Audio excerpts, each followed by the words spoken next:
Hello hi friends, ಎಲ್ಲರಿಗೂ ನಮಸ್ಕಾರ. Welcome back to my channel. ನಾನು ಸುಮಾ. ಇವತ್ತು ನಾನು ಡಿಫ್ರೆಂಟ್ ಆಗಿರುವಂಥ ವೆಜ್ ಸ್ಪ್ರಿಂಗ್ ರೋಲ್ ರೆಸಿಪಿನ ನಿಮಗೋಸ್ಕರ ತೊಗೊಂಬಂದಿದ್ದೀನಿ. ಅದನ್ನು ಹೇಗೆ ಮಾಡ್ಕೊಳ್ಳೋದು ಅಂತ ನೋಡೋಣ.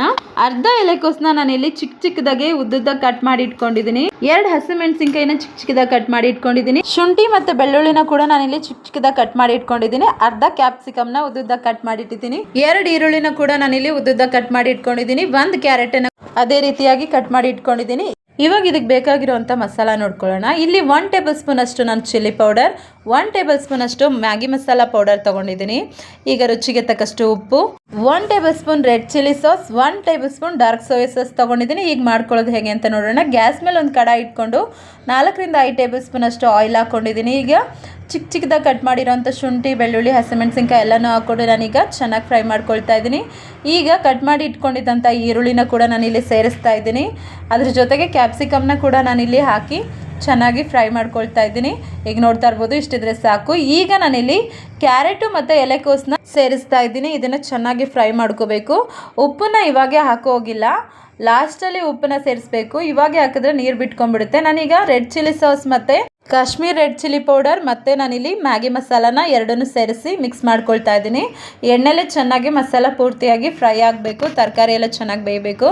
ಈಗ ಇಲ್ಲಿ ನಾನು ಡಾರ್ಕ್ ಸೋಯಾ ಸಾಸ್ನ ಹಾಕ್ಕೊಂಡು ಫ್ರೈ ಮಾಡ್ಕೊಳ್ತಾ ಇದ್ದೀನಿ. ಇದು ಚೆನ್ನಾಗಿ ಫ್ರೈ ಆಗೋ ಟೈಮಲ್ಲಿ ನಾನೀಗ ಉಪ್ಪನ್ನು ಸೇರಿಸ್ಕೊಂಡು ಈಗ 2 ನಿಮಿಷದವರೆಗೂ ನಾನು ಇದನ್ನು ಫ್ರೈ ಮಾಡ್ಕೊಳ್ತೀನಿ. ಅಷ್ಟೇ ಸಾಕು. ಈಗ ಸ್ಟಫಿಂಗ್ ರೆಡಿ ಆಗಿದೆ, ಇಷ್ಟಿದ್ರೆ ಸಾಕು. ಈಗ ನಾನು ಸ್ಪ್ರಿಂಗ್ ರೋಲ್ಗೆ ಬೇಕಾಗಿರೋವಂಥ ಶೀಟ್ ಹೇಗೆ ಮಾಡ್ಕೊಳ್ಳೋದು ಅಂತ ನೋಡ್ಕೊಳ್ಳೋಣ. ಈಗ ನಾನಿಲ್ಲಿ ಒಂದು ಬೌಲ್ ತೊಗೊಂಡಿದ್ದೀನಿ. 1 ಕಪ್ ಅಷ್ಟು ನಾನಿಲ್ಲಿ ಮೈದಾ ಹಿಟ್ಟು ತೊಗೊಂಡಿದ್ದೀನಿ. 1/4 ಕಪ್ ಅಷ್ಟು ನಾನಿಲ್ಲಿ ಕಾರ್ನ್ಫ್ಲೋರ್ ಹಾಕ್ತಾಯಿದ್ದೀನಿ. ರುಚಿಗೆ ತಕ್ಕಷ್ಟು ಉಪ್ಪು. ಈಗ ಇಲ್ಲಿ ನಾನು 1 ಕಪ್ ಅಷ್ಟು ನಾನು ಹಾಲು ತೊಗೊಂಡಿದ್ದೀನಿ. ಸ್ವಲ್ಪನೇ ಹಾಕ್ಕೊಂಡು ಈಗ ಇದನ್ನು ಚೆನ್ನಾಗಿ ಮಿಕ್ಸ್ ಮಾಡ್ಕೋಬೇಕು. ಈಗ ನಾನು ಕೈಯಲ್ಲೇ ಮಿಕ್ಸ್ ಮಾಡ್ಕೊಳ್ತಾ ಇದ್ದೀನಿ. ಈಗ ನೋಡ್ತಾ ಇರ್ಬೋದು, ಇದನ್ನು ಚೆನ್ನಾಗಿ ನಾದ್ಕೊಂಡು ಚಪಾತಿ ಹಿಟ್ಟಿನ ಅದಕ್ಕೆ ಇದನ್ನು ಕಲಿಸ್ಕೋಬೇಕು. ಅಷ್ಟು ಗಟ್ಟಿನೂ ಇರಬಾರ್ದು, ಅಷ್ಟು ತುಂಬ ತೆಳ್ಳಗೂ ಬರಬಾರ್ದು, ನೋಡ್ಕೊಂಡು ಕಲಿಸ್ಕೋಬೇಕು. ಇಷ್ಟಿದ್ರೆ ಸಾಕು. ಈಗ ಇದನ್ನು 2 ನಿಮಿಷ ನಾವು ಸಪ್ರೇಟಾಗಿ ಎತ್ತಿಟ್ಟು ಈಗ ನಾವು ಶೀಟ್ನ ಹೇಗೆ ಮಾಡ್ಕೊಳ್ಳೋದು ಅಂತ ನೋಡ್ಕೊಳ್ಳೋಣ. ನೋಡ್ತಾ ಇರ್ಬೋದು, ಹಿಟ್ಟು ಎಷ್ಟು ಸಾಫ್ಟಾಗಿ ಬಂದಿದೆ. ಇಲ್ಲಿ ನಾನು ಚಿಕ್ಕ ಚಿಕ್ಕದಾಗಿ ಉಂಡೆ ತೊಗೊಂಡು ನಾನೀಗ ಇದನ್ನು ಲಟ್ಟಿಸ್ಕೊಳ್ತೀನಿ. ಎಷ್ಟು ತೆಳ್ಳಗಾಗುತ್ತೋ ಅಷ್ಟು ತೆಳ್ಳಗೆ ಇದನ್ನು ಲಟ್ಟಿಸ್ಕೋಬೇಕಾಗುತ್ತೆ. ತುಂಬ ದಪ್ಪದಾಗಿ ಲಟ್ಟಿಸ್ಕೊಂಡ್ರೆ ನಾವು ಸ್ಟಫಿಂಗ್ ಮಾಡೋ ಟೈಮಲ್ಲಿ ರೋಲ್ ಮಾಡೋದಕ್ಕೆ ಆಗೋದಿಲ್ಲ. ಹಾಗಾಗಿ ನೋಡಿ, ಇವಾಗ ನಾನು ತೋರಿಸ್ತಾ ಇದ್ದೀನಿ. ಇಷ್ಟಿದ್ರೆ ಸಾಕು. ಇದೇ ರೀತಿಯಾಗಿ ನಾನೆಲ್ಲ ಶೀಟನ್ನು ಕೂಡ ಲಟ್ಟಿಸ್ಕೊಂಡು ನಿಮಗೆ ತೋರಿಸ್ತೀನಿ. ನೋಡ್ತಾ ಇರ್ಬೋದು ಎಷ್ಟು ತೆಳ್ಳಗೆ ಬಂದಿದೆ ಅಂತ. ಇಷ್ಟಿದ್ರೆ ಇವಾಗ ಸಾಕು. ಈಗ ಗ್ಯಾಸ್ ಮೇಲೆ ಒಂದು ತವ ಇಟ್ಕೊಂಡು ರೆಡಿ ಮಾಡಿ ಇಟ್ಕೊಂಡಿದ್ದಂಥ ಶೀಟ್ನ ನಾನಿಲ್ಲಿ ಹಾಕ್ಕೊಂಡು ಬೇಯಿಸ್ಕೊಳ್ತೀನಿ. ಗ್ಯಾಸ್ ಹೈ ಫ್ಲೇಮಲ್ಲೇ ಇರಲಿ, ಲೋ ಫ್ಲೇಮಲ್ಲಿ ಇಟ್ಕೋಬೇಡಿ. ಹೈ ಫ್ಲೇಮಲ್ಲೇ ಇಟ್ಕೊಂಡು ಇದನ್ನು ಬೇಯಿಸ್ಕೋಬೇಕಾಗುತ್ತೆ. ಜಾಸ್ತಿ ಹೊತ್ತು ಇದನ್ನು ಬೇಯಿಸ್ಕೊಳ್ಳೋದಕ್ಕೆ ಹೋಗಬೇಡಿ, ಚಪಾತಿ ರೀತಿ ಆಗಿಬಿಡುತ್ತೆ. 2 ಸೈಡು ನಾನು ಇದನ್ನು ಚೆನ್ನಾಗಿ ಬೇಯಿಸ್ಕೊಂಡಿದ್ದೀನಿ. ನೋಡ್ತಾ ಇರ್ಬೋದು, ಇಷ್ಟಿದ್ರೆ ಸಾಕು.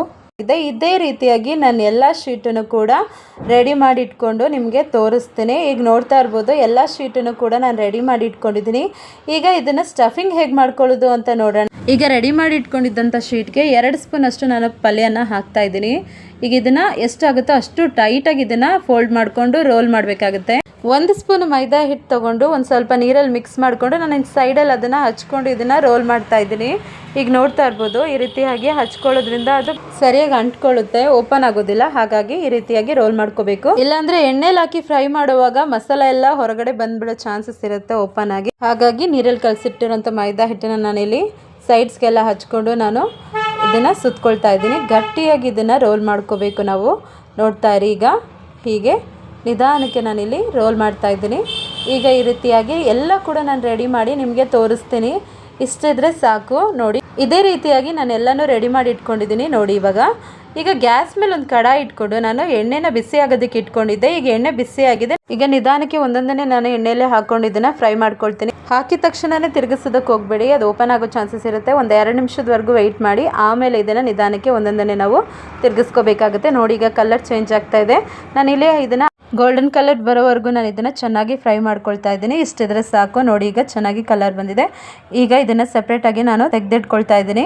ಇನ್ನು ಮಿಕ್ಕಿರೋದನ್ನು ಕೂಡ ನಾನು ಇದೇ ರೀತಿಯಾಗಿ ಗೋಲ್ಡನ್ ಕಲರ್ ಬರೋವರೆಗೂ ಫ್ರೈ ಮಾಡಿ ಸಪ್ರೇಟಾಗಿ ತೆಗೆದಿಟ್ಕೊಳ್ತೀನಿ. ಈಗ ನೋಡ್ತಾ ಇರ್ಬೋದು veg spring roll recipe ready ಆಗಿದೆ. ಎಷ್ಟು ಕ್ರಿಸ್ಪಿಯಾಗಿ ಬಂದಿದೆ ಅಂತ. ಇದನ್ನ ಬಿಸಿ ಬಿಸಿಯಲ್ಲಿ ಟೊಮೆಟೊ ಕೆಚಪ್ ಜೊತೆ ಸರ್ವ್ ಮಾಡ್ಕೊಳ್ಳಿ, ಸೂಪರ್ ಆಗಿರುತ್ತೆ. ನೀವು ಇದನ್ನ ಒಂದು ಸಲ ತಿಂದರೆ ಪದೇ ಪದೇ ಈ ರೆಸಿಪಿನ ನೀವು ಮಾಡ್ತಾನೆ ಇರ್ತೀರಾ. ನಮ್ಮನೇಲಿ ಈ ರೆಸಿಪಿ ಎಲ್ರಿಗೂ ತುಂಬಾ ಇಷ್ಟ ಆಯಿತು. ನೀವು ಕೂಡ ಟ್ರೈ ಮಾಡಿ, ಹೇಗೆ ಬಂತು ಅಂತ ನನಗೆ ಕಮೆಂಟ್ ಮೂಲಕ ತಿಳಿಸಿ. ಇದೇ ರೀತಿಯಾಗಿ ಡಿಫ್ರೆಂಟ್ ಆಗಿರುವಂಥ ರೆಸಿಪಿಗಳಿಗಾಗಿ ARS ಕಿಚನ್ ಚಾನಲ್ ಅನ್ನು ಸಬ್ಸ್ಕ್ರೈಬ್ ಮಾಡ್ಕೊಳ್ಳಿ, ಪಕ್ಕದಲ್ಲಿರುವಂಥ ಬೆಲ್ ಐಕನ್ನ ಪ್ರೆಸ್ ಮಾಡಿ. ಈ ವಿಡಿಯೋ ನೋಡಿದ್ದಕ್ಕಾಗಿ ನಿಮ್ಮೆಲ್ಲರಿಗೂ ಧನ್ಯವಾದಗಳು.